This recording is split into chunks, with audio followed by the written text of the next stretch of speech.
Hello mga kachika! Isa namang paalala sa atin na mahilig gumamit ng mga trending na music.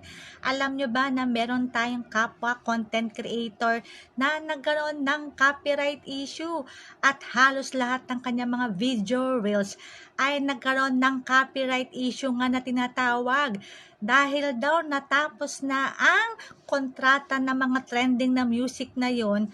Kaya biglang lahat ng kanyang mga reels ay nagkaroon na ng issue.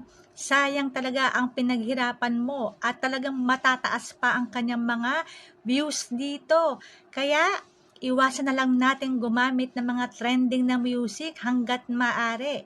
Mas mainam pa rin talaga ang sariling audio mo na lang para hindi masayang ang ating mga pinaghirapan. At talaga naman ito ang gusto ni Facebook, ang magkaroon ng original content at original sounds na galing sa iyo.